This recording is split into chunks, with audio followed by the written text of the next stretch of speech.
I didn't mean to send it to him. God, I swear I didn't. It was just one of those half-awake moments when your hands move faster than your mind, when your phone feels like an extension of your exhaustion, and the world is blurry from too much surviving. I was sitting in that cramped little kitchen, with the cracked tiles and the humming fridge that always sounded like it was gasping for air, holding a lukewarm cup of tea that had long since stopped pretending to be comforting, and staring at the ultrasound photo glowing softly on my screen. It wasn't supposed to go to him. I was trying to send it to Marla, my best friend, the only person who knew I was pregnant, the only one who didn't look at me like I was fragile glass, ready to shatter under the weight of my own choices. But my fingers betrayed me. My phone buzzed with nerves. I was clumsy with grief and sleeplessness. I scrolled through my contacts and saw his name, Adrian Moretti, still there, still haunting the corner of my digital life, like a ghost that refused to be deleted. I should have erased it the night I ran. I should have wiped him out of every place he could find me. But I didn't. And so the universe, cruel as always, decided to make me pay for my hesitation. The photo sent before I could blink. That familiar whoosh sound sliced through the silence like a blade, and my heart stopped. My stomach dropped, and I stared in horror at the tiny blue bubble that contained my entire undoing. The image of the ultrasound, dated just a week ago, the little bean-shaped miracle with a heartbeat strong enough to make me cry when I first saw it, was now sitting in his message window, unread, for 3 seconds, maybe 4, before the status changed. Seen. Then came the typing bubbles. And that's when my breath caught in my throat, my pulse racing so violently I thought the walls were closing in around me. For a long moment, I just stared at the screen, watching those 3 dots appear and disappear like flickers of fate, as if he was trying to decide whether to kill me with words or silence. When the message finally came through, I didn't expect what I saw. Where are you? 3 words. No punctuation. No emotion. Just the raw authority of a man who had always been obeyed. I froze, staring at those words until the letters blurred together, until my eyes stung and I had to look away. My fingers hovered over the keyboard, trembling. I wanted to type something, anything, to explain, to say it was a mistake, that it wasn't what he thought, that I wasn't trying to reach him, that I didn't want him to know. But another message appeared before I could move. Get in the helicopter. Now. The sound of my heartbeat became unbearable, echoing in my ears like thunder trapped inside a cage. No greeting, no question, no mercy, just a command. For a second I thought maybe he was joking, or worse, testing me. But then I heard it, a low, distant rumble that didn't belong in my sleepy little town. A sound that built in the air like a warning, a mechanical growl that made the window panes tremble. I ran to the window, pulling back the thin curtain, and saw it. A black helicopter cutting through the pale morning sky, its blades churning the air, glinting in the rising sun like a predator's wings. My phone buzzed again. Another message. I said now, Amelia. He never called me by my name unless he was angry or afraid. I stumbled backward, pressing my hand against the counter as panic crashed through me. How had he found me? I'd been so careful. Changed my number twice, moved across state lines, paid cash for the apartment, even worked under a fake last name at the small diner near the highway. I thought I had outrun his world, the one filled with guns and men who spoke in silence, who bowed to no law but his. But Adrian Moretti was not a man who lost things, not money, not power, and apparently not me. The first time I met him, I thought he was danger disguised as temptation, the kind of man your soul recognizes before your mind has the chance to resist. He had eyes like smoke and sin, dark enough to drown you, and a voice that could slice through any pretense of safety. He never smiled without purpose, never touched without claiming. I'd told myself I was just another fleeting thrill to him, a distraction between deals and bloodshed. But the way he looked at me, like I was something rare, something breakable, had made me believe I could be the exception. And now, standing there with my heart in my throat and the echo of those blades outside, I realized that maybe I was the exception, but not in the way I wanted to be. I grabbed my bag, my coat, my phone, moving on instinct, but every step felt like a mistake I couldn't undo. The sound of the helicopter grew louder, closer, vibrating through the floorboards. My neighbors would think it was some kind of emergency drill, maybe a rich fool lost on his way to the city. But I knew better. Adrian didn't send anyone. He came himself. Because when Adrian Moretti wanted something, he took it. I ran outside, the cold air slicing across my face. The field beyond the apartment complex was already filling with dust and wind from the helicopter's descent. My hair whipped around my face, my coat snapping against my legs. And then I saw him. He stepped out as if the world itself parted for him. Tall, dark, wrapped in that tailored coat that screamed old money and new power, his expression unreadable behind black sunglasses. The moment our eyes met, every ounce of distance I'd built over the past 3 months vanished, replaced by a rush of heat and memory I didn't want. For a moment, neither of us spoke. The noise around us didn't matter, not the blades, not the shouting of his men, not the way my heart was unraveling in my chest. He just looked at me, taking in the sight of me, my small, shaking frame, my trembling hands, clutching my coat, the faint curve that was only just beginning to show. His jaw tightened, his nostrils flared, and I saw it. The realization, the fury, the betrayal. He took a slow step forward. "Get in," he said, his voice low but commanding, the kind of tone that didn't invite argument. I wanted to scream, to tell him he had no right, that I didn't belong to him anymore, that the baby wasn't his. But the words wouldn't come, because I knew that look in his eyes. I'd seen it before, the moment before he made a decision that couldn't be undone.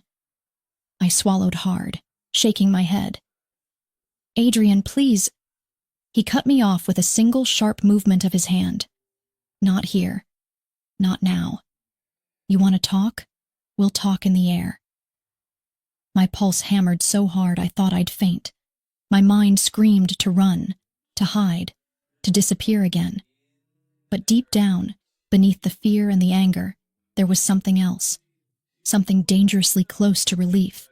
Because no matter how hard I tried to forget him, no one had ever looked at me the way he did, with that impossible mix of rage and reverence, of obsession and pain.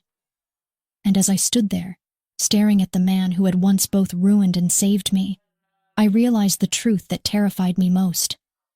Part of me had known this day would come, the day he found out, the day he came for me, the day I stopped running. The wind howled as I took one step forward, then another, until his hand closed around mine, strong, warm, familiar, and pulled me toward the waiting helicopter. I didn't know if I was walking into safety or damnation, but as the doors shut behind us and the city disappeared below, I understood one thing with chilling clarity. This wasn't a reunion. It was a reckoning.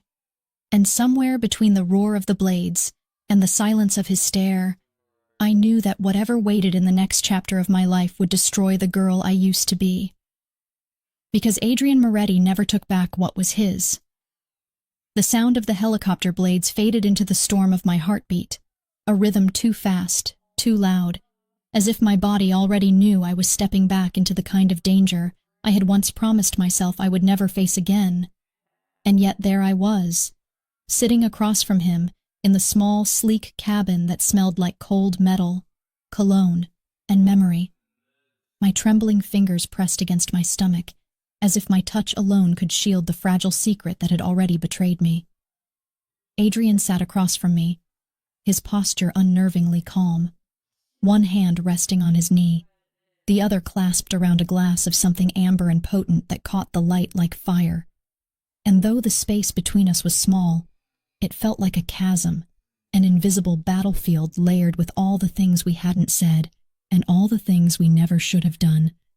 His jaw was clenched, sharp and unforgiving, the muscle ticking every so often when his gaze flicked toward me, and each time his eyes met mine, I felt as if the air was pulled straight out of my lungs, leaving me weightless and afraid. I wanted to look away, but I couldn't, because no matter how much I hated him, no matter how much I wanted to believe I'd escaped, part of me was still addicted to that gravity he carried, that dangerous magnetism that made everything and everyone bend toward him. He didn't speak for a long time. The silence between us was suffocating, a heavy, invisible thing that seemed to fill every inch of the cabin until even the hum of the rotors felt muted beneath it. I could almost hear my thoughts echoing, the desperate voice in my head whispering, "Say something, anything, before he does." But before I could, his voice, low, rough, and far too familiar, sliced through the quiet like a blade. "How long?" he asked. Just 2 words, but they hit me with the force of a confession. I swallowed hard, forcing my gaze out the window where the city blurred beneath us, streaks of light fading into the horizon. 12 weeks, I whispered, and the words felt like shards of glass on my tongue, cutting deeper the longer I held them inside. He leaned back slightly, his eyes narrowing, the faintest flicker of emotion flashing across his face, something between disbelief and fury, quickly buried beneath the ice he wore like armor. 12 weeks, he repeated softly, almost to himself, then louder, harsher. 12 weeks, and you didn't think to tell me? The weight of his voice pressed against my chest until breathing became a conscious act. You weren't supposed to know, I said quietly, but my voice shook, betraying the truth behind my words. He gave a short, humorless laugh, the kind that carried no warmth, only bitterness. Weren't supposed to know? He leaned forward, elbows on his knees, eyes locked on me. You think that's something you can hide from me, Amelia? You think you can just disappear, and I'll forget you existed? I wanted to scream that yes, that was exactly what I thought, that I had believed distance would break whatever thread still connected us, that time would dull his memory the way it dulled mine, that I could build a life where his name was just a scar I didn't touch anymore. But when I looked at him, when I saw that shadow in his gaze, that impossible blend of hurt and possessiveness, I knew I had never truly escaped him, not in the way that mattered. So instead, I said the only thing I could. You scared me. The words hung between us, trembling, small and raw and honest in a way that stripped every pretense away. For the first time, something cracked in his expression, a flicker of something that almost looked like regret. But it was gone before I could be sure. He turned his face away, the muscles in his neck tightening. I warned you what this life meant, he said, after a long pause, his tone softer now, though still cold around the edges. I told you not to fall for me. I didn't plan to, I whispered. And even as I said it, a bitter laugh broke in my throat, because the truth was, no one plans to fall in love with a man like Adrian Moretti. It just happens the way storms happen, suddenly, destructively, leaving nothing the same when they pass. My mind slipped back to the night we met, the velvet darkness of that bar downtown, the smoke curling in the air, the faint pulse of jazz beneath the low murmur of danger. I had gone there because I wanted to feel alive again after too many gray, predictable years. He had walked in wearing that quiet kind of power, the kind that didn't need to announce itself because the room shifted for him. He sat beside me, asked what I was drinking, and I remember thinking that no one had ever said my name like that before, like a promise and a warning all at once. From that night on, everything blurred. The late dinners in penthouses overlooking the city, the whispers of his men in the hallways, the way his hands felt when they traced the line of my spine as if memorizing a secret. I should have run the first time I saw the gun holstered beneath his suit, but instead, I kissed him harder, thinking I could rewrite the rules of a man born in violence. The night I finally left, the world burned. It had been just past midnight when the knock came at his door. Sharp, urgent, Wrong.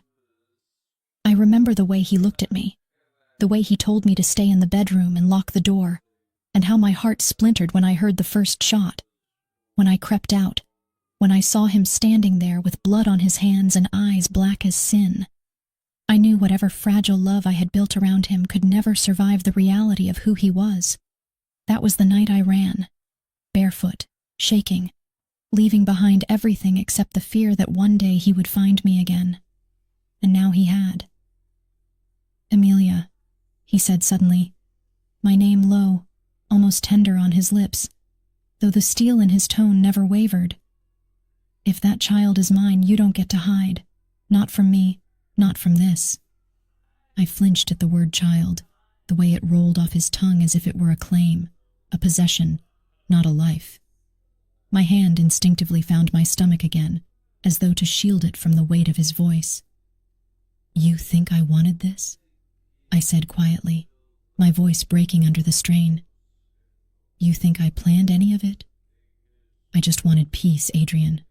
I wanted quiet. I wanted a life where I didn't wake up wondering whose blood was on your hands." His jaw tightened again, but this time there was no anger, only silence, heavy and suffocating. He looked at me for a long time, his expression unreadable, then finally spoke in a voice so low I almost didn't hear it.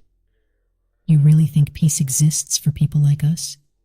Something in me cracked at that, because for the first time I saw what lay beneath all his power, the emptiness, the exhaustion, the weight of a life built on control and fear.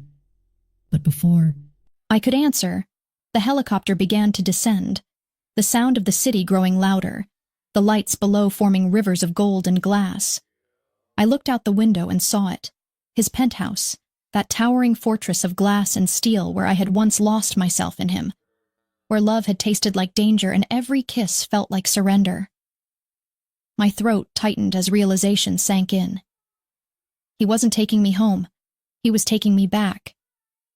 The rotors slowed, the city swallowed us whole, and when the doors opened, the scent of his world, expensive, sterile, suffocating, rushed in to meet me like a ghost I'd never exorcised. He stepped out first, turning to look at me with that same unreadable gaze, the kind that told me I had no choice left to make. "Welcome back, cara mia," he said softly, his words a caress and a threat all at once. And as I followed him into that glittering cage, one thought burned in my chest, fierce and cold. I had escaped once, but this time, he wasn't going to let me go. Not alive. Not in love. Not at all. The moment the helicopter lifted from the rooftop, I felt the last remnants of the life I had built for myself fall away, crumbling like ash in the wind. Because it wasn't just the city disappearing beneath us. It was everything I had fought to protect. The illusion of safety, the fragile independence, the quiet mornings where no one knew my name, all dissolving in the turbulence of his world, in the storm that always surrounded Adrian Moretti. The cabin was dim, lit only by the faint amber glow from the console, and outside, the night stretched endless and cold, a velvet sea pierced by the rhythmic flash of lights. I sat pressed against the window, my hands trembling in my lap, my reflection ghost-like in the glass. Pale face, wide eyes, lips slightly parted as if caught between a scream and a prayer. Across from me, Adrian sat in silence, his gaze fixed on me with that unnerving stillness that made my pulse throb in my throat. He didn't need to raise his voice to control the space. His presence did it for him, heavy and absolute, the kind of authority that made oxygen itself hesitate. It was unbearable, the way he looked at me, not just with anger, but with something deeper, something I couldn't name, as if he was trying to memorize me, to piece together the months he'd lost while I'd been hiding from him. I wanted to turn away, to pretend I didn't feel his gaze burning through me, but even when I did, I could still feel him, the weight of him, like gravity itself had shifted to pull me back into his orbit. "Why didn't you tell me?"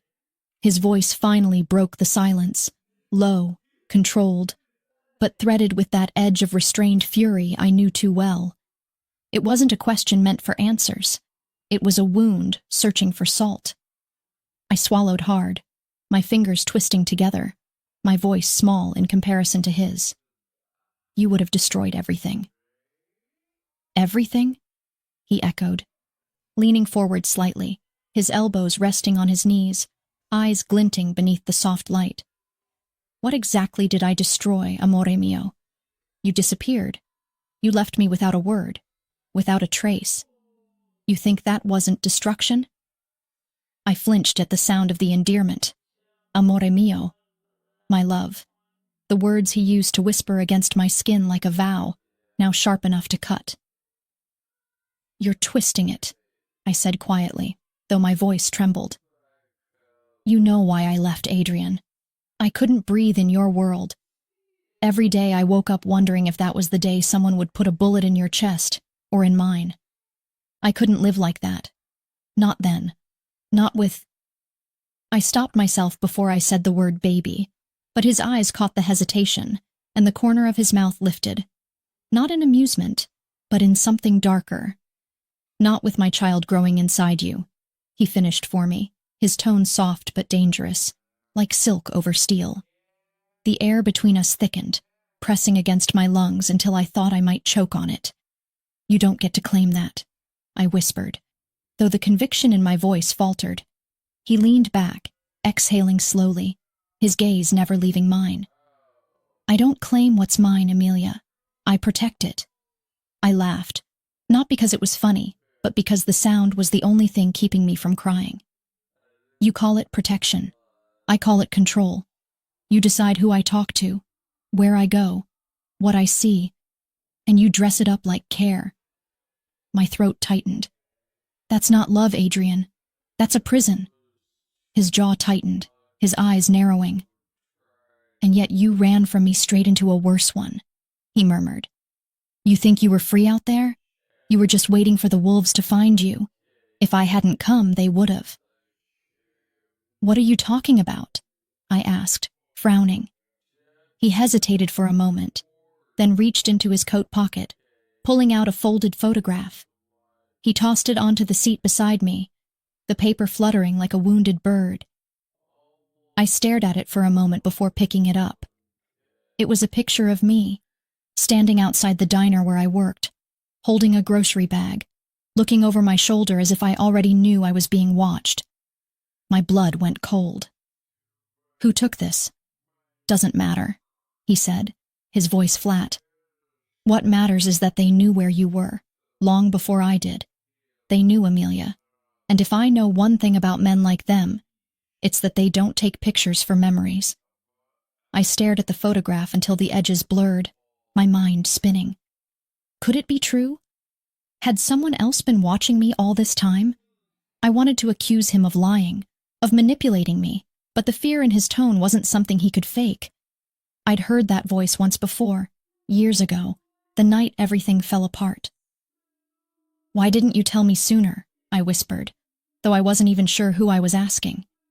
He leaned closer, his hand braced against the seat, his face inches from mine. Because you wouldn't have believed me, he said softly. You would have thought it was another one of my games. And maybe you're right. Maybe I should have let you stay gone, let you live your quiet little life pretending the world wasn't coming for you. But then you sent that ultrasound, and suddenly, I didn't have a choice anymore.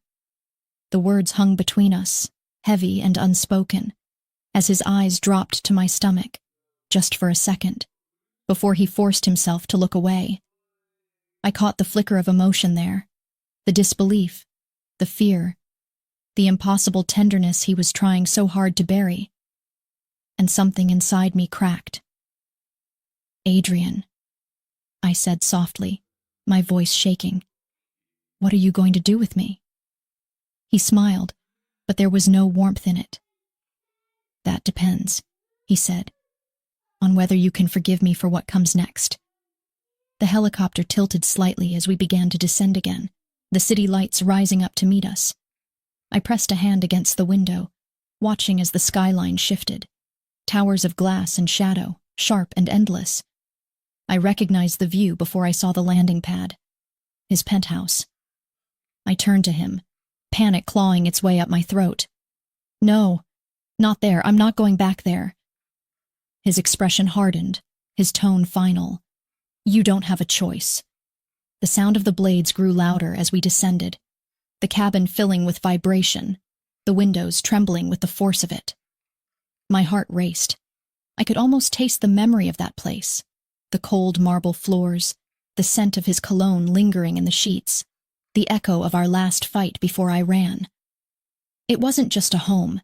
It was a reminder of everything I'd lost trying to love him. I pressed my back against the seat, shaking my head.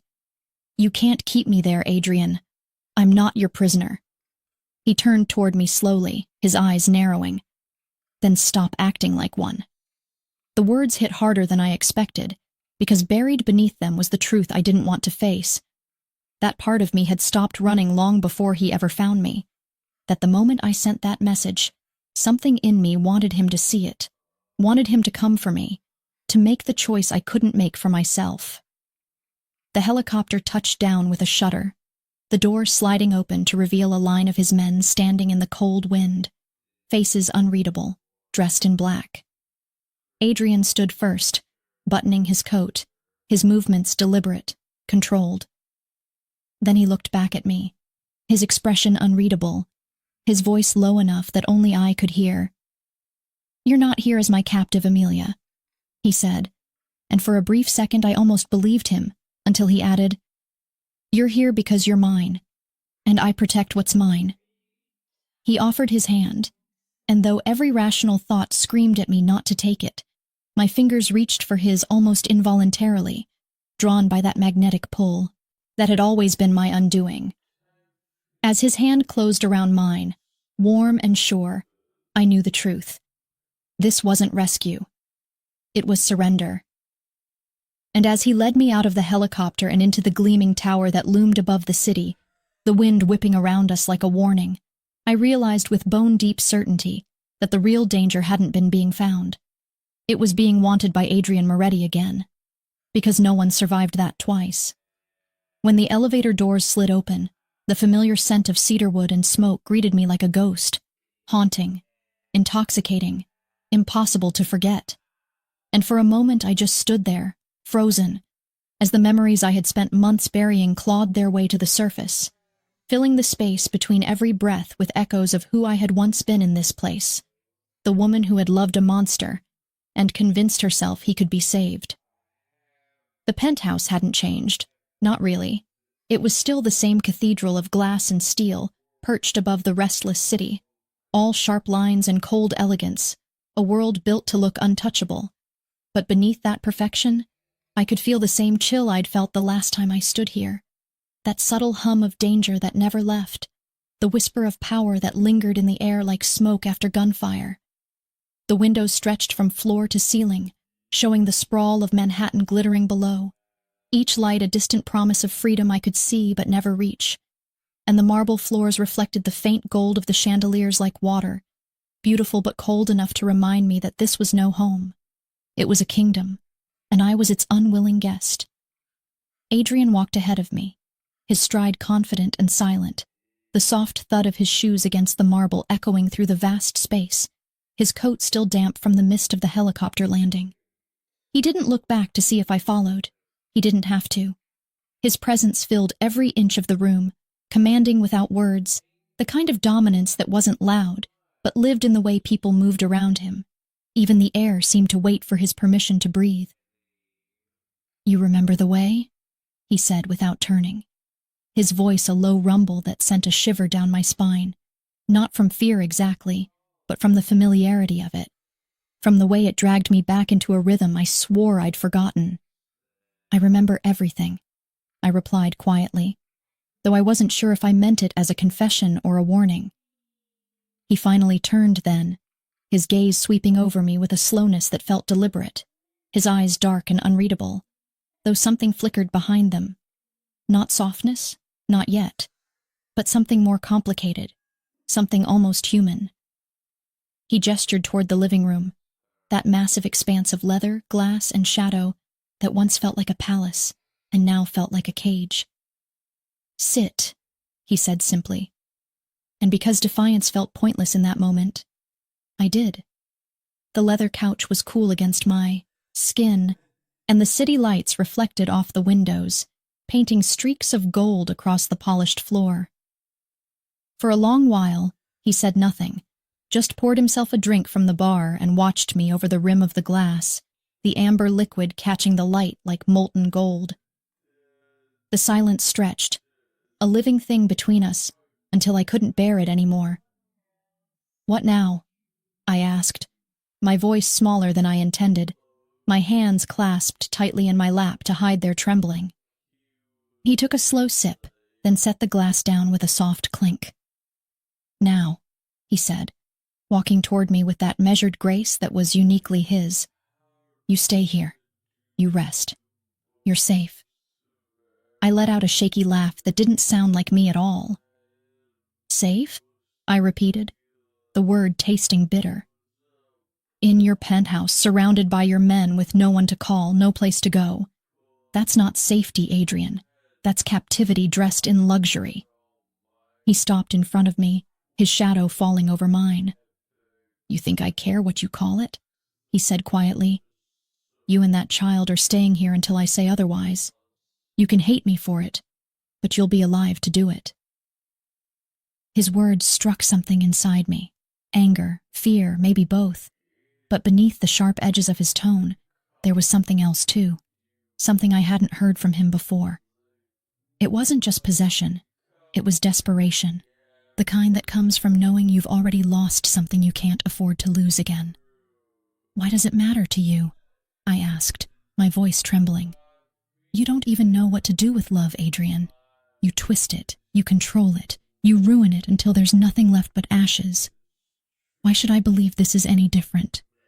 He stared at me for a long moment, and I could see the muscles in his jaw tighten, his eyes darken. "Because this time," he said finally, his voice low and rough, "I can't afford to lose you." The honesty in his tone disarmed me more than any threat ever could. I wanted to believe it was manipulation, another weapon from his arsenal of charm and cruelty. But the way he said it, the way his voice caught slightly on the last word, made it feel too real, too dangerous to dismiss. For a moment, neither of us spoke. The city hummed beneath us, sirens distant, lights flickering in the endless dark, and I wondered if anyone down there could feel what I was feeling. That strange, heavy pull of being both trapped and wanted, protected and imprisoned all at once. He moved closer, crouching down until he was eye level with me, his gaze searching mine as if he could find forgiveness buried somewhere in the wreckage of what we used to be. "Tell me," he said softly, "do you really think I'd let anyone touch you? That I'd let them find out about the baby?" I looked away, my throat tightening. "You can't protect me from everything, Adrian. You can't protect me from you." He didn't flinch, but something in his eyes shifted.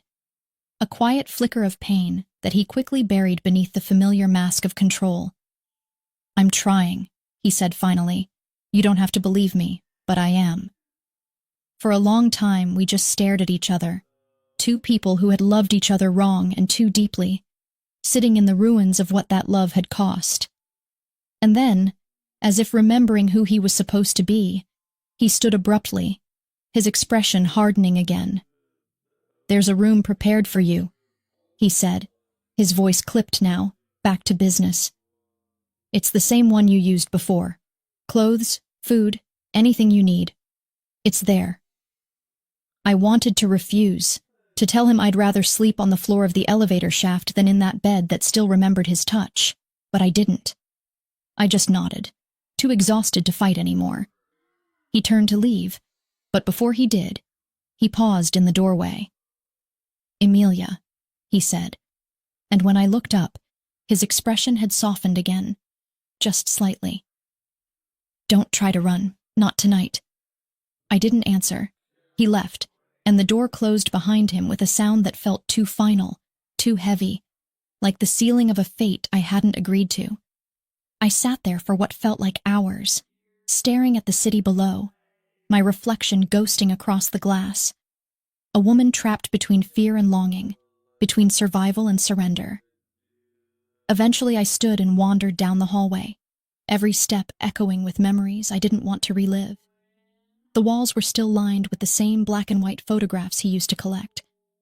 Old Italian streets, smoke curling from cigarettes, the ghosts of a past he'd never truly left behind.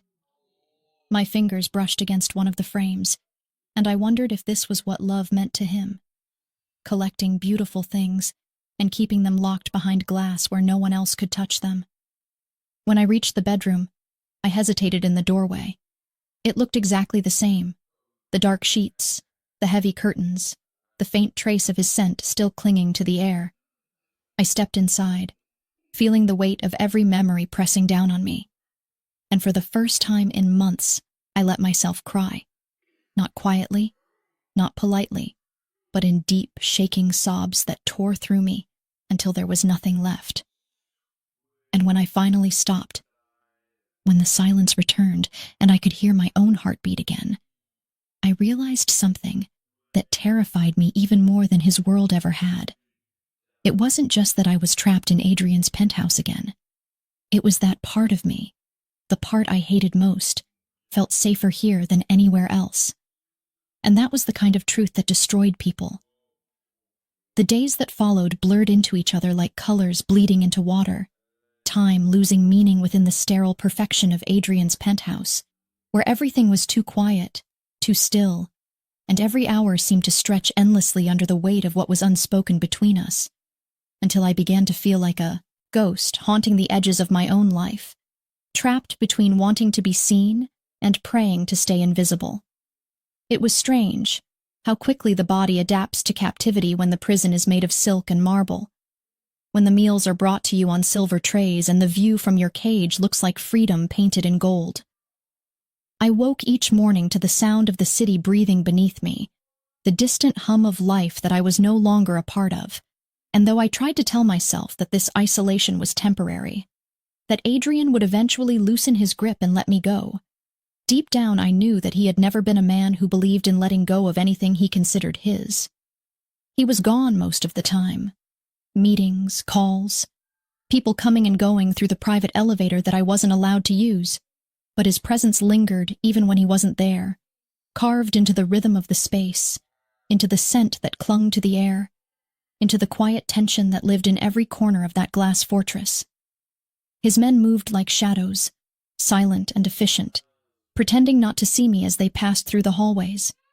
But I could feel their eyes on me, could feel the way they watched, not with curiosity but with duty, because I wasn't just a woman to them.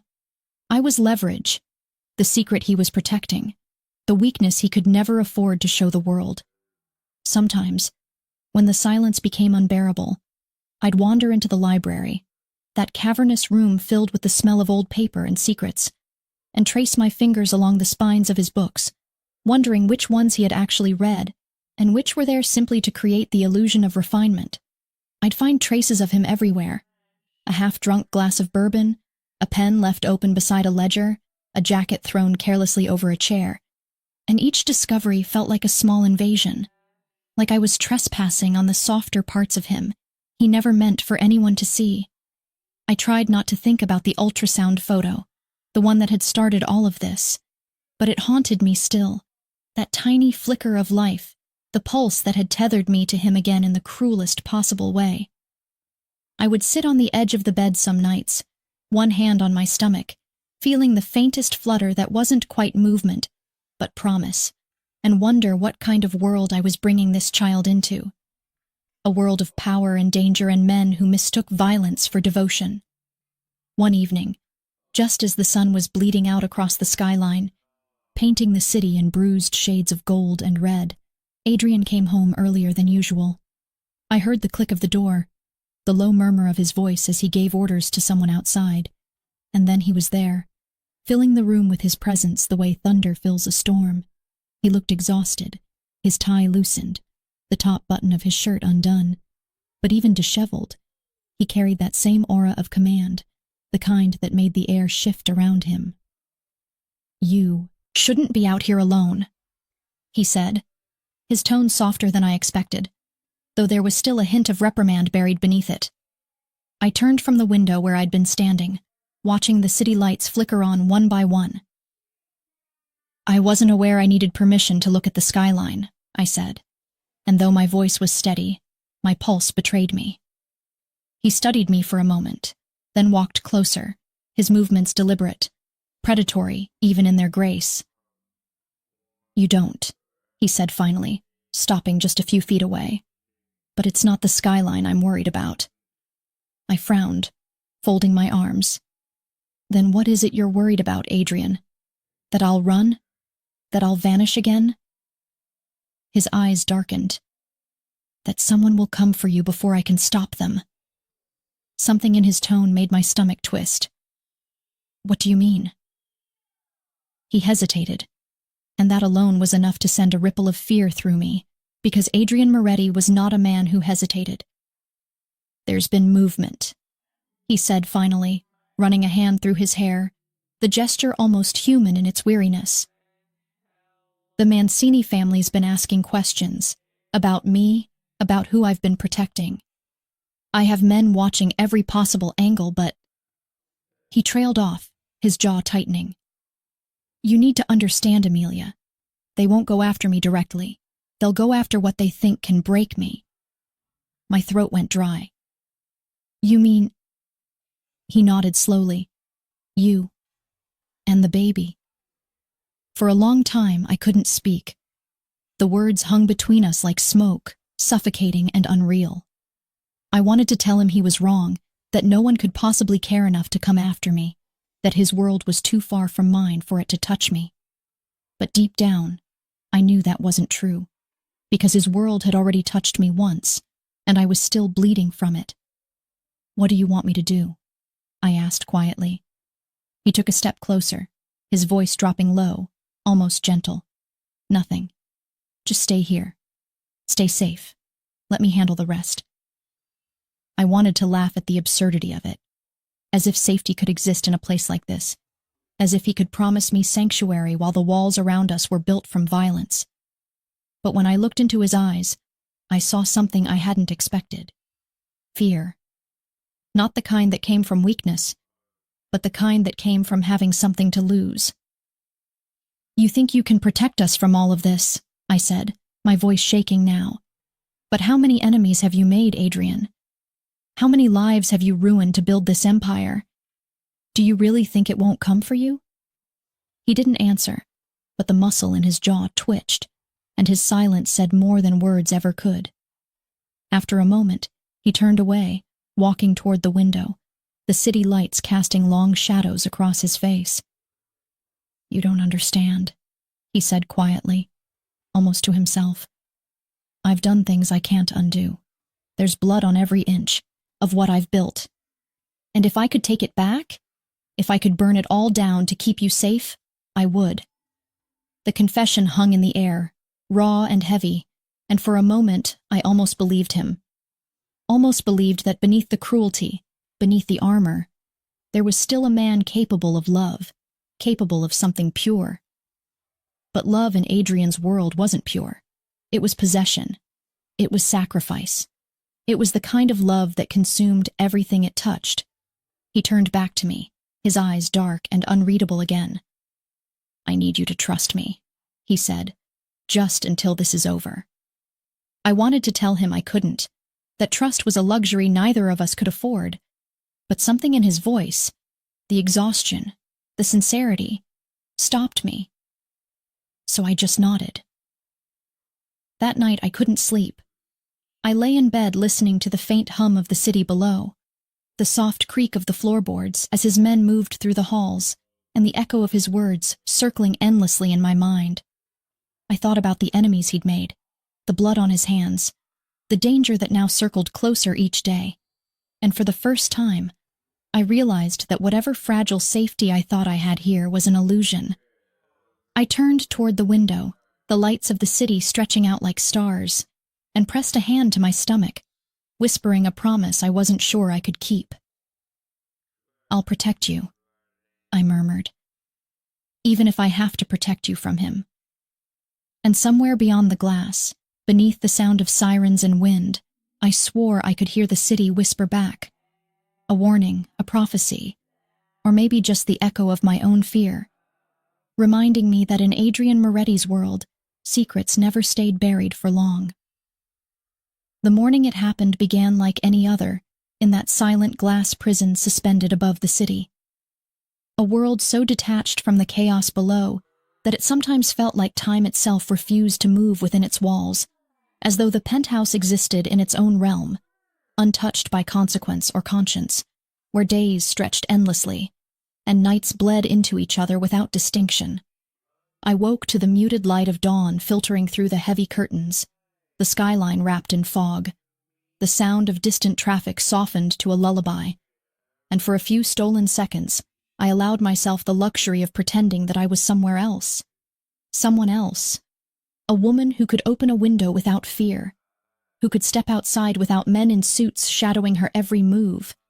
A woman who could simply breathe without the weight of his world pressing down on her chest. But then the illusion cracked, as it always did, when the intercom buzzed faintly from the hall. That small, clinical sound that meant the guards were changing shifts, a reminder that my freedom had been replaced by routine, my choices by surveillance. I rose slowly, my body heavier each day, one hand resting against the subtle curve of my stomach, feeling that quiet, persistent pulse of life that tethered me to the man I both feared and couldn't stop longing for. Adrian hadn't come home the night before. I had waited longer than I should have, pacing the length of the living room until the city outside turned from gold to black, convincing myself that his absence was a mercy, that I needed the distance, that his presence only tangled me further in threads I was already too weak to untie. But when dawn came and he still hadn't returned, a different kind of unease settled in my chest, not the ache of missing him, but the colder, sharper dread that something might have gone wrong. I tried not to think about it as I dressed, pulling on a soft sweater that hung loose around my growing body, and padded barefoot into the kitchen.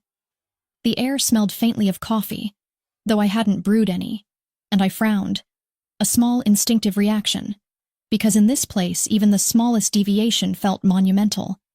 The countertops gleamed, untouched as always, but something in the air felt different, the kind of stillness that isn't peace but anticipation, like the seconds before a storm breaks. I poured myself a glass of water and tried to shake the feeling, telling myself I was being paranoid, that my mind was inventing ghosts where there were none, that the only monsters here were the ones I already knew by name. And then I saw it, the envelope. It was resting on the kitchen counter, perfectly placed, stark against the marble, the kind of thing that shouldn't have been there because no one entered this penthouse without Adrian's permission. No one. For a moment, I just stared at it, my heart beginning to race, my thoughts scattering. It wasn't one of Adrian's letters. He never wrote, not when he could command instead, and it wasn't from his men, who would never dare to leave something so personal, so visible, without instructions. The paper was thick, cream-colored, elegant in a way that felt deliberate, and across the front, written in a precise, unfamiliar hand, was my name. Emilia. The sight of it made my breath catch. My fingers trembled as I reached for it, hesitation prickling at my skin like static. The envelope wasn't sealed, and for one brief second, I considered leaving it there, pretending I'd never seen it, waiting for Adrian to come home and handle whatever this was, because deep down, I already knew nothing good ever arrived uninvited in his world. But curiosity, or maybe fear disguised as courage, won, as it always did. I slid the paper free. Inside was a photograph, glossy and new, and the moment I saw it, my knees nearly gave out. It was me, standing in the penthouse window taken from outside, as if someone had been watching from one of the surrounding towers. The perspective was too precise, too intimate. I could see the outline of my body in the reflection of the glass, one hand resting on my stomach, my face turned toward the city, and scrawled across the bottom of the photo in red ink were 7 words that made my blood turn to ice. The child of Moretti will die first. For a heartbeat, the world stopped moving. The sound of my pulse roared in my ears, my breath shallow, the paper trembling in my hands. I looked around the kitchen, at the windows, the doorways, the shadows, suddenly certain that I wasn't alone, that someone was watching me even now. My mind raced with questions I couldn't answer. How had they gotten in? How long had they been watching? How could anyone breach his fortress? I backed away from the counter, clutching the photo to my chest, my throat tight with panic. My first instinct was to run. But where could I go? The penthouse was 20 floors above the street, locked behind reinforced glass and guards who answered only to him. I thought of the men stationed downstairs, of how little I actually knew about them. What if one of them had let someone in? What if the threat wasn't outside these walls but already inside? The intercom buzzed again, louder this time, insistent, and I jumped so hard the glass of water tipped over, spilling across the marble like a silver river. I stared at it, my heart hammering, and forced myself to breathe. I pressed the button. "Yes?"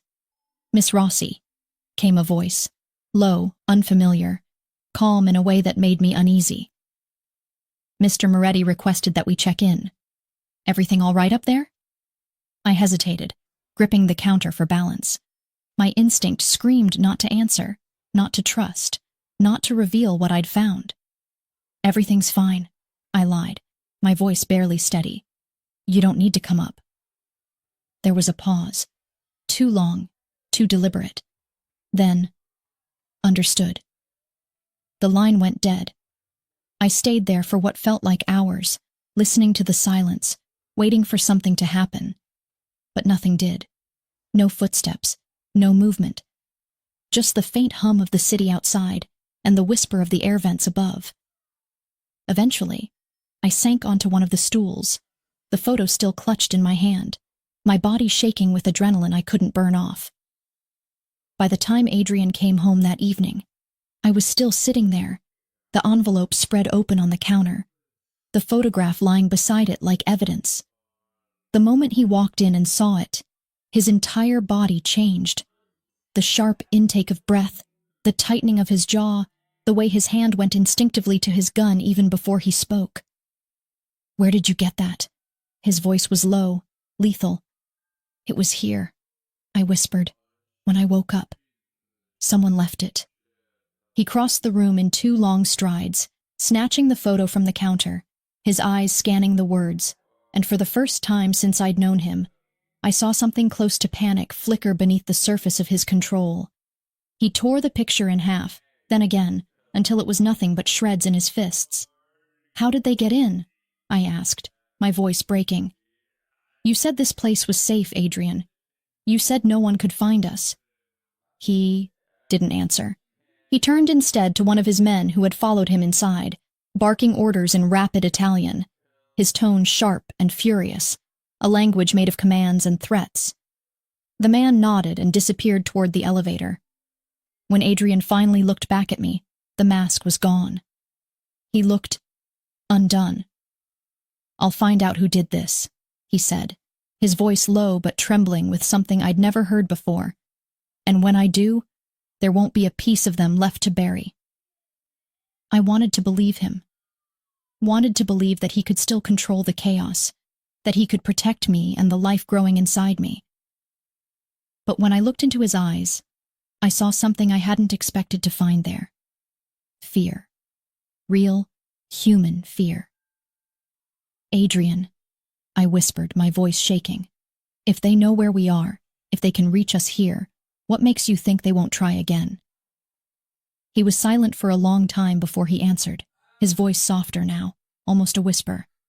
"Because next time," he said, "I'll be waiting for them."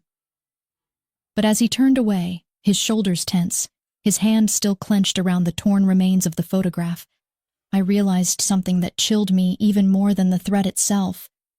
The man who had once seemed invincible was no longer certain he could keep me safe, and in that fragile sliver of doubt, I saw the truth I had been too afraid to name.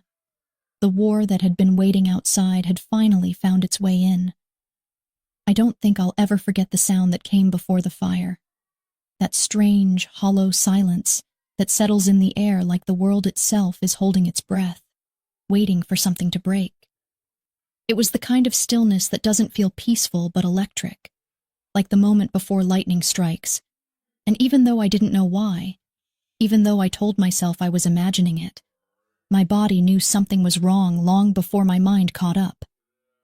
It was just past midnight, the city outside a sprawl of diamonds against black velvet, the sky heavy with rain that hadn't yet fallen, and I had been lying awake in bed, staring at the faint reflection of the skyline on the glass, tracing invisible constellations with my eyes, thinking about the photo, about the message, about how fear had become my closest companion. Adrian hadn't come to bed.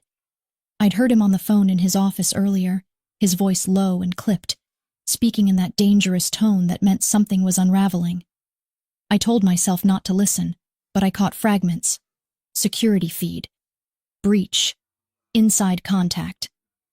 And though I didn't want to admit it, I understood that the illusion of safety was already gone. I remember sitting up, wrapping my arms around myself, trying to calm the rising tide of anxiety, when I heard it.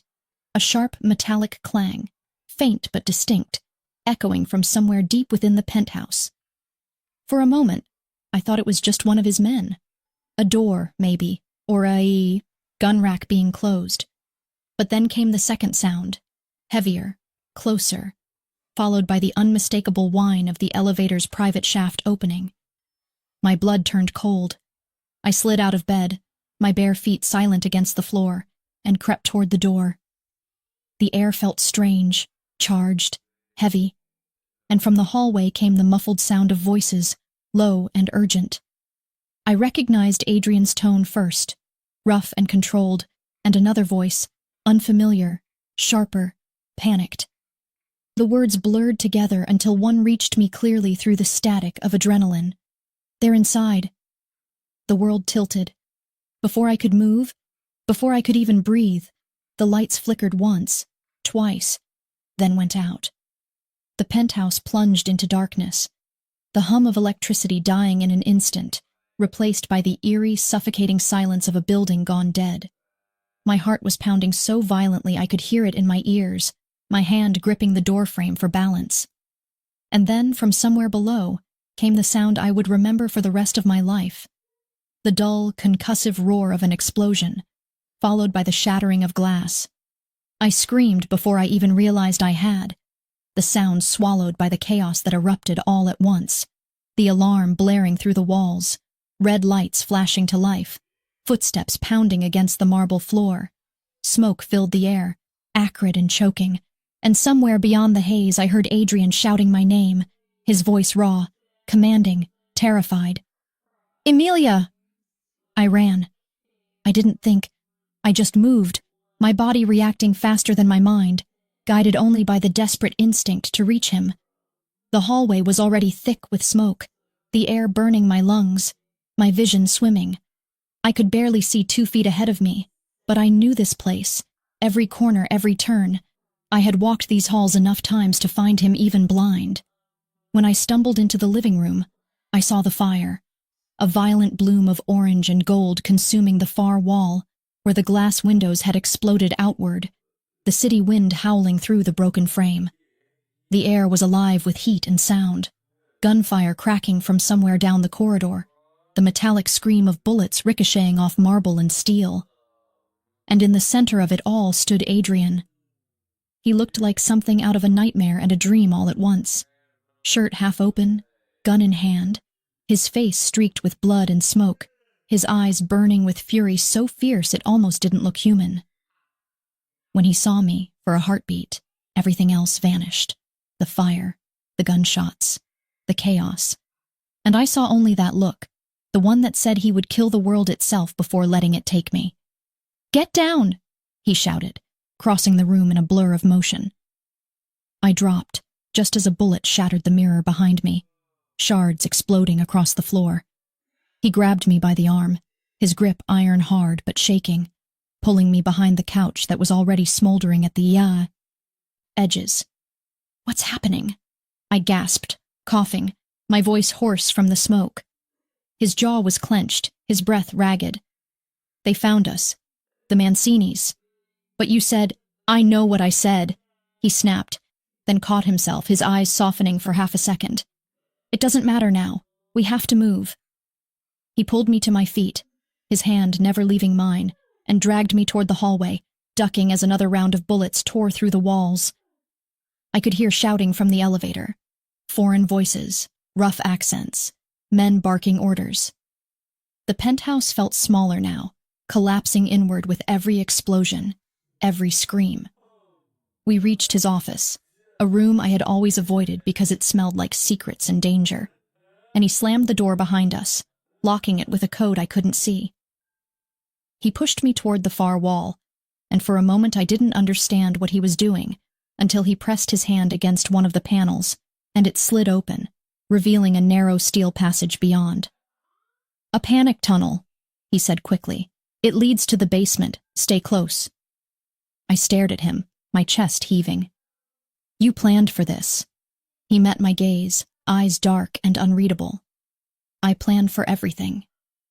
We stepped inside, the door sealing behind us with a soft hiss, cutting off the sound of gunfire, leaving only the muffled echo of chaos fading above. The tunnel was narrow, lit by flickering emergency lights, and the air smelled of metal and oil. My heartbeat echoed off the walls, matching his as we ran. I could feel the tremor in his hand as he guided me, and for the first time, I realized he wasn't invincible. That the fear I saw in him wasn't for himself, but for me, for the life inside me that neither of us had planned for, but both of us were now bound to protect. When we reached the end of the tunnel, he pushed open a heavy door that led to an underground garage. The air was cold and damp, smelling faintly of gasoline and concrete. A single black SUV waited, engine running, one of his men in the driver's seat. Adrian helped me inside, his hand lingering for a moment against my back before he turned to bark orders in rapid Italian. "Adrian," I whispered, my voice breaking. "What if they won't," he said sharply, cutting me off as he climbed into the seat beside me. "They won't touch you, not while I'm breathing." As the car sped through the dark tunnel, the world above us still burning, I looked at him, this man I had loved and feared in equal measure, this man who had destroyed everything he touched and was now fighting to save the one thing he couldn't control. And I felt something shift inside me, something dangerous and undeniable.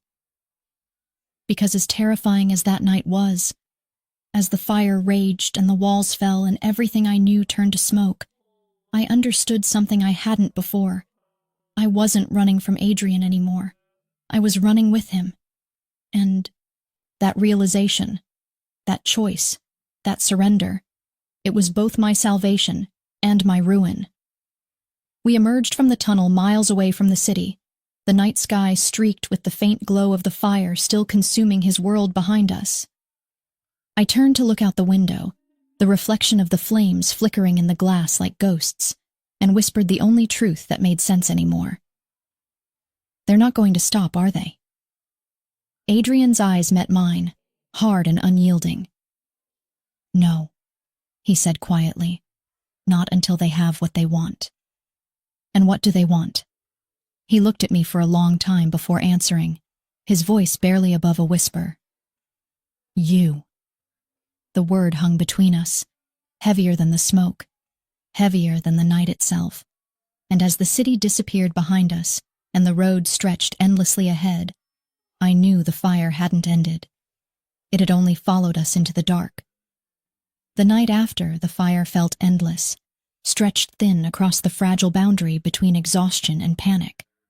The world reduced to the hum of tires against asphalt, and the rhythmic whisper of wind slipping through the cracks of the SUV as we drove deeper into nowhere, chasing a silence that didn't want to be caught. The air inside the car was heavy, thick with the scent of smoke and sweat and fear, and I sat pressed against the window, my reflection ghost-like in the dark glass, watching the last faint glimmer of the burning skyline vanish behind us, until all that remained was shadow. Adrian hadn't spoken in hours, and though his eyes were fixed on the road ahead, I could feel the tension radiating from him like heat. the quiet fury of a man who had spent his life controlling everything, only to realize that power was useless against the one thing he couldn't predict: me. Every so often, his hand would tighten on the steering wheel, his knuckles pale beneath the dashboard lights, and I could almost see the war playing out inside him. The calculation, the rage, the guilt, all the things he would never admit aloud because admitting them would make him human. I wanted to speak, to ask where we were going, what was waiting for us when the road ended, but the words stayed trapped behind the lump in my throat. The adrenaline from the attack still pulsed beneath my skin, making it impossible to tell whether the tremor in my hands was fear or something far more dangerous. The realization that no matter how much destruction surrounded us, I still trusted him enough to stay. After what felt like an eternity, the car turned off the main highway and began climbing a narrow, winding road that cut through dense forest, the headlights slicing through mist that clung to the trees like ghosts reluctant to fade. Finally, we stopped in front of a secluded villa, large but unassuming, its stone facade half hidden by ivy, the kind of place that didn't appear on any map. Adrian cut the engine and sat there for a moment, his hand resting motionless on the gear shift, his jaw clenched tight, as if he were bracing himself for something unseen. "This place," he said at last, his voice low and rough, "was my mother's. No one knows about it. You'll be safe here." The words should have comforted me, but they didn't. Safety was just another illusion, one he clung to because it was easier than admitting that danger had already carved its name into both our lives. I followed him out of the car, the cold air biting against my skin, and when I looked up at the house, its windows dark, its walls silent, I felt a strange kind of dread settle in my bones. Inside, the air was cool and smelled faintly of dust and rain-soaked wood, the echoes of a life long gone lingering in the quiet. Adrian moved with mechanical precision, checking the locks, the rooms, the shadows, his every gesture deliberate and controlled, while I stood by the doorway, arms wrapped around myself, trying to process the fact that I was still alive, that the baby was still alive, that somehow, against all logic, we had survived again. He poured himself a drink, whiskey, always whiskey, and for a while the only sound in the room was the faint clink of glass and the distant rumble of thunder rolling across the horizon. When he finally looked at me, his expression was unreadable, that dangerous calm that always came before his storms. "You knew this would happen," I said quietly, surprising even myself. "You've been waiting for it." His eyes flicked to mine, cold and sharp. "I've been preparing for it." I shook my head, taking a step closer. "There's a difference." He stared at me for a long time, and I could see the exhaustion beneath the anger now, the cracks in his armor that he tried so hard to hide. "You think I wanted this?" he asked, his voice low but trembling at the edges. "You think I wanted to bring you into this hell?" "I think you didn't stop it," I said, my voice softer now but no less steady. "You never do." For a moment, something passed through his eyes, a flicker of pain, gone as quickly as it came. He turned away, his back to me, staring out the window as if the darkness beyond it could offer answers neither of us had. "You don't understand what I've done to keep you alive," he said quietly. "What I've had to become." "I understand more than you think," I whispered, my hand unconsciously resting on my stomach. "But you're not protecting me, Adrian. You're trapping me. You're trying to keep me in a world that keeps trying to kill us both." He spun around at that, anger flashing in his eyes, but before he could speak, I said it, the truth I had been carrying like a shard of glass in my chest since the day I sent that ultrasound. I wasn't going to keep the baby. The silence that followed was unbearable. His face went still, not blank, but hollow, like I'd just emptied him of breath. For a long, fragile moment he didn't move, didn't speak, and I thought maybe he hadn't heard me, or maybe he was choosing not to. But then he took a single step forward, his voice barely more than a whisper. "What did you just say?" My throat tightened. I didn't know what else to do, I said, the words tumbling out now, heavy and unstoppable. You have no idea what it felt like. Finding out I was pregnant and realizing I couldn't bring a child into your world, into this blood and violence and fear. I wanted to give it up. Adoption, anything. I didn't want it to have your name, your legacy, your darkness.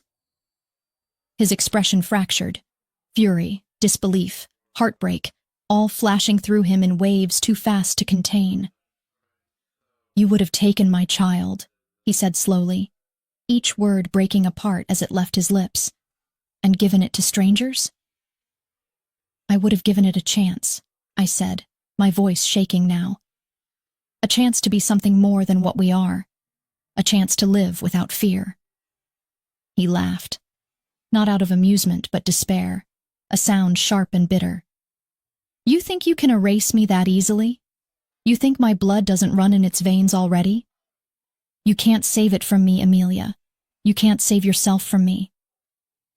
The truth of that hit harder than any threat he'd ever made, because I knew, deep down, he was right. I couldn't save myself from him, not because he wouldn't let me, but because a part of me didn't want to. I turned away, tears stinging my eyes. I never wanted it to be like this, I whispered. I never wanted you to know. And yet you sent me that photo, he said, his voice suddenly soft again, dangerous in its quietness. Don't lie to me. You wanted me to see it. The accusation cut through me. I opened my mouth to deny it, to insist that it had been a mistake, but the words wouldn't come, because maybe, just maybe, he was right. Maybe some part of me had wanted him to know, to come for me, to end the running. Maybe I had been waiting for this moment all along. He took a step closer, his breath warm against my skin when he spoke. You can hate me all you want, but you'll never be free of me, Amelia. You're part of this now. You and that child. You belong to me.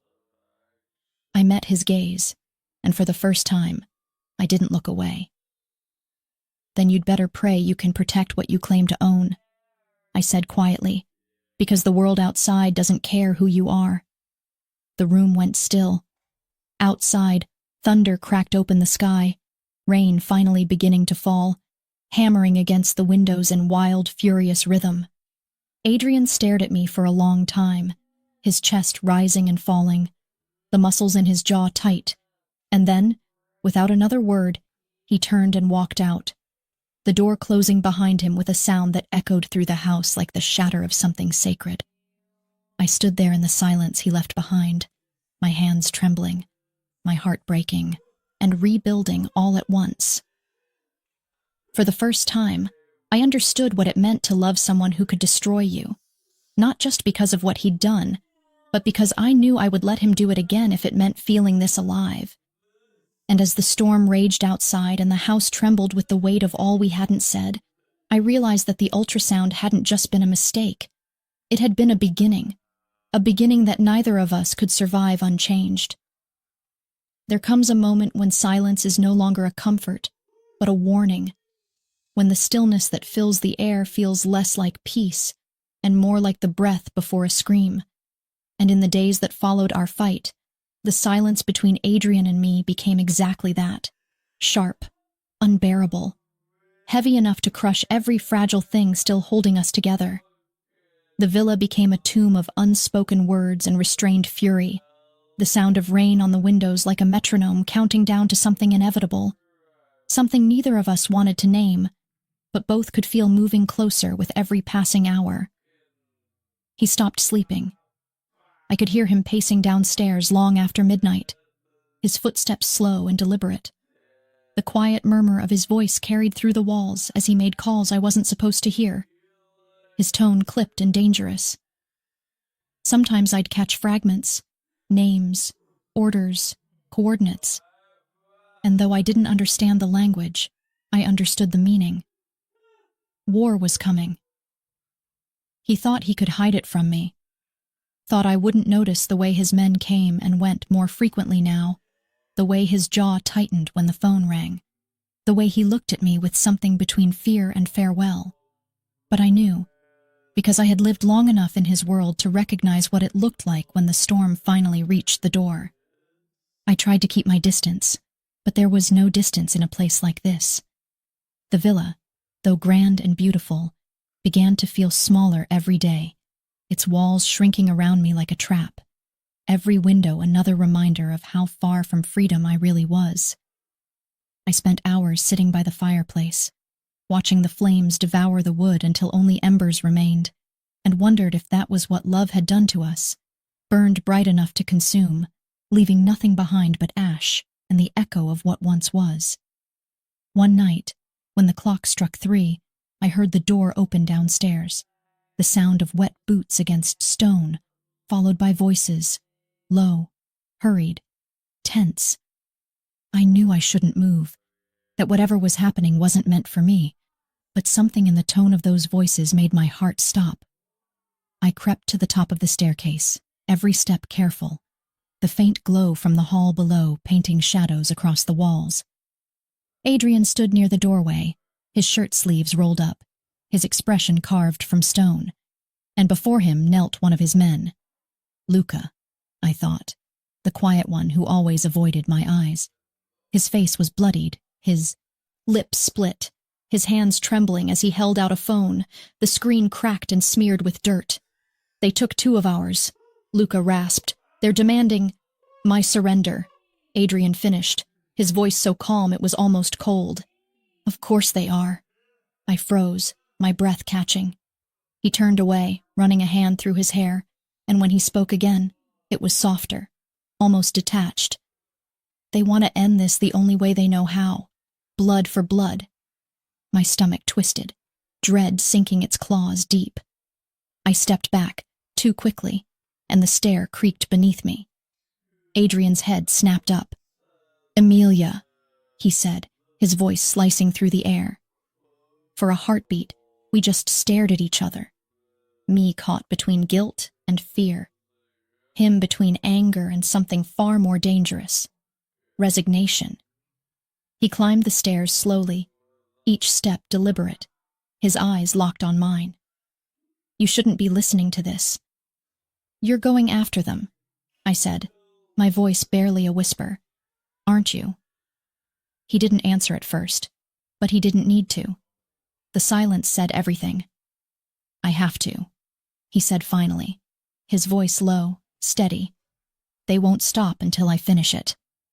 I shook my head, my pulse quickening. "And what then? When you kill them, someone else will come. There's always someone else. How many times will you trade blood for peace, Adrian, before there's nothing left of you?" His expression hardened, but beneath the anger I could see something fragile, the weight of exhaustion, of guilt, of knowing I was right. "You don't understand," he said quietly, his voice trembling at the edges. "If I don't end this, they'll come for you again, for the baby. There's no negotiation, no mercy. It's kill or be killed." "I don't want you to kill for me," I cried, my voice breaking. "I want you to live for us." The words hung between us, trembling like glass on the verge of shattering, and for a fleeting second I saw something in his eyes. Hope, maybe, or regret, before it disappeared behind the familiar wall of control. He reached out, his fingers brushing my cheek, his touch so gentle it felt almost like an apology. "You think I haven't tried?" he whispered. "Every time I look at you, I want to be better. I want to walk away from all of it. But I can't. Because the moment I stop being the monster, the world will tear everything I love apart." Tears burned at the corners of my eyes, blurring his face, and for the first time, I realized that beneath all his armor, beneath the fury and power, Adrian was just a man terrified of losing what little humanity he had left. "Then let me go," I said softly. "Let me protect what's left of us. If you love me—" He cut me off, his voice sharp, final. "Don't say it. Don't ask me to do something I can't survive." Before I could answer, his phone buzzed in his pocket. One vibration, urgent, insistent. He glanced at the screen, and I saw his entire expression change. They found them, he said, more to himself than to me. The ones who left the message. He turned toward the door, grabbing his coat, his gun, his resolve. Adrian, no, I said, moving toward him, my heart pounding so hard it felt like it would break through my ribs. You can't go. Not like this. He paused, his hand on the doorknob, and looked back at me with that same devastating calm, the kind that comes when a man has already decided what he's willing to lose. I can't stay, he said. Not when they're still breathing. Then take me with you, I said, desperate now, reckless. If you're going to walk into hell, I'm not staying behind to wait for the flames. He stared at me, torn between fury and something almost like awe. You don't know what you're asking. I know exactly what I'm asking, I said. I'm asking you not to die alone. For a moment, it felt like the world had stopped again. Just us, the storm building outside, the sound of my heartbeat filling the silence. Then, without another word, he crossed the distance between us, grabbed me by the shoulders and kissed me, not gently, not sweetly, but with the kind of desperation that tastes like goodbye.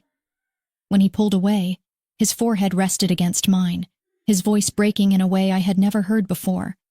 If anything happens, he said quietly, if I don't come back, don't, I whispered. Don't you dare finish that sentence. But he did. You run, you take the child, and you disappear. Do you understand me? I shook my head, tears spilling freely now. I can't lose you, Adrian. I can't. He smiled then, a small, tragic smile, and brushed his thumb against my lips. You already have, he said.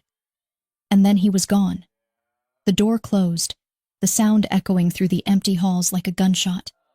And I stood there, unable to move, listening as the rain outside grew harder, the storm swelling to match the one inside me. Hours passed, or maybe minutes, I couldn't tell, before I heard it. The sound of engines in the distance, the faint pop of gunfire carried through the night air, each shot like a heartbeat tearing itself apart. I ran to the window, pressing my palms against the cold glass, searching for any sign of him, for anything that would tell me he was still out there, still alive. And then I saw it, far across the valley, beyond the line of trees, a flash of light, then another, then a sound so deep it shook the ground beneath my feet. An explosion. The villa trembled, the lights flickered, and for a single paralyzing moment, the world went white. When I opened my eyes, the world was quiet, too quiet. The kind of silence that comes after devastation, heavy and absolute, as if the air itself is holding its breath in reverence for what has been lost. For a few long, disorienting moments, I didn't know where I was. I only knew the ache that lived in my bones and the faint metallic taste of blood on my tongue, the disjointed hum of reality reassembling itself around me like a shattered mirror piecing itself back together. The smell of smoke was the first thing that reached me, sharp and suffocating, followed by the realization that I was lying on cold stone, my body trembling, my hands scraped raw. The villa was half gone. The explosion had gutted it from the inside, tearing through the rooms like a vengeful spirit, leaving behind only fragments of what had once been beautiful, the cracked marble, the burnt edges of silk curtains fluttering in the wind, the faint crackle of something still burning in the distance. My head throbbed with every heartbeat, and when I tried to stand, a sharp pain shot through my ribs, forcing me to brace myself against the wall. My voice came out as a whisper, broken and uncertain. Adrian. His name slipped out before I could stop it. Instinctive, desperate, a plea and a prayer all at once. But the only answer I received was the sound of the storm outside, the rain finally falling in earnest, hissing as it met the smoldering ruins, the night sky bruised with smoke and firelight.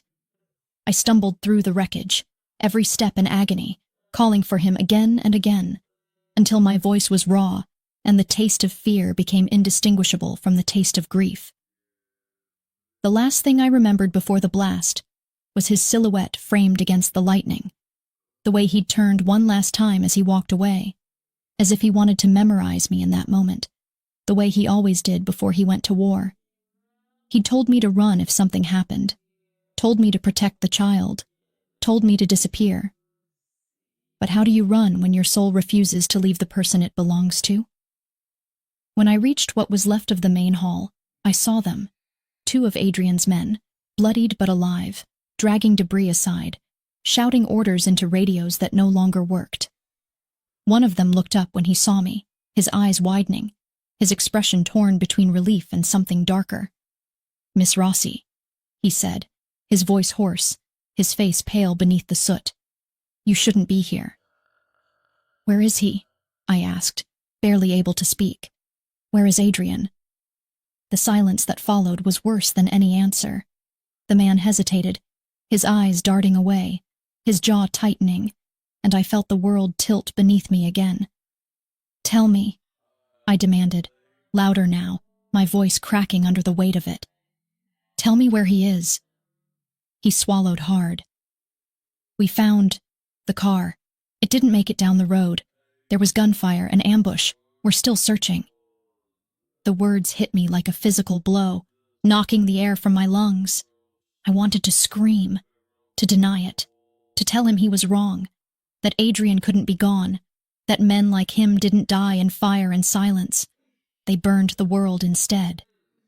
But all that came out was a whisper. "No." He tried to say something else, but I didn't hear it.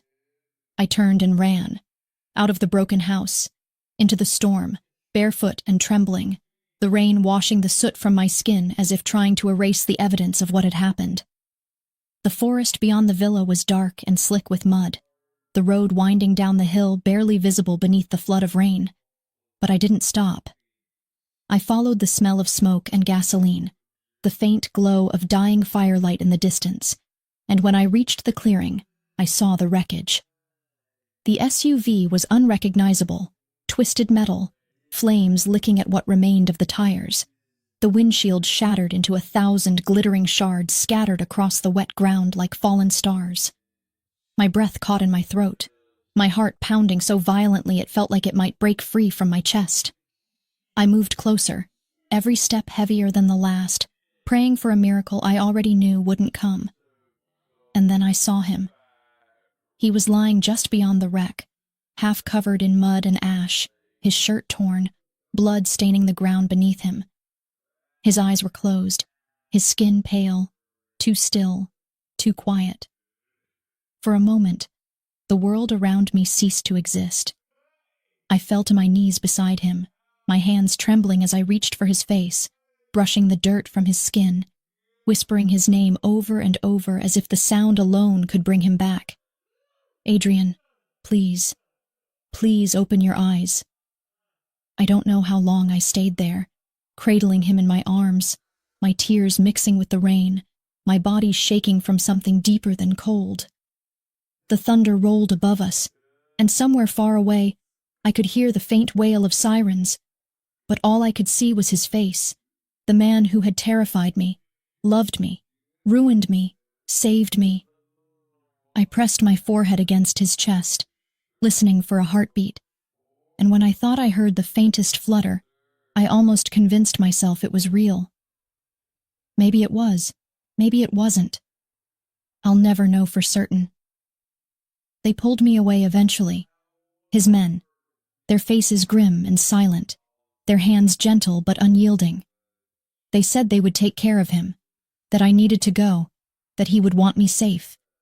But as they dragged me toward the waiting car, I looked back one last time, and in the flicker of lightning, I could have sworn I saw his lips move, just slightly, as if forming my name.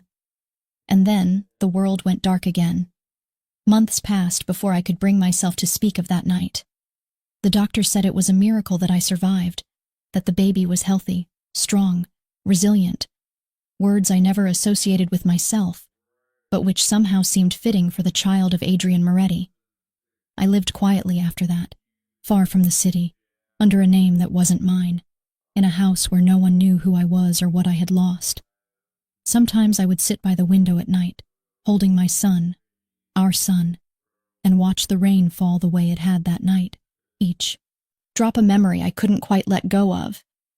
He had Adrian's eyes, that same piercing darkness that seemed to see too much, and when he looked at me, I felt both blessed and haunted. I told myself I would raise him differently, that I would protect him from the world his father came from.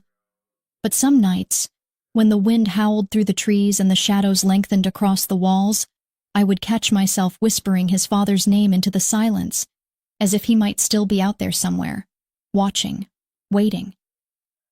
Because the truth, the one I could never speak aloud, was that I never found a body. They said the fire had been too strong, that nothing could have survived it, but I knew Adrian better than anyone. Death was too easy for a man like him. He didn't vanish into flames. He became them. And so I lived each day with that ache, that quiet, unbearable hope that somewhere in the dark corners of this world, he was still out there, rebuilding, waiting for the moment he could step out of the shadows again. Sometimes, when the night is very still, I swear I hear it, the low hum of a helicopter in the distance, the rhythmic beat of its blades echoing across the sky. My heart always stops when I do, my breath catching, my body frozen between fear and longing. Because I know what it means. It means the past never really dies. It means the ghosts we love never really leave us. And maybe, just maybe, it means that one day, when the sky burns red again and the world holds its breath before the storm, I'll look up and see him there. The man I sent an ultrasound to by mistake. The man who told me to get in the helicopter. The man who became both my curse and my salvation, coming back for me one last time. And when he does, I won't run. This time, I'll be ready.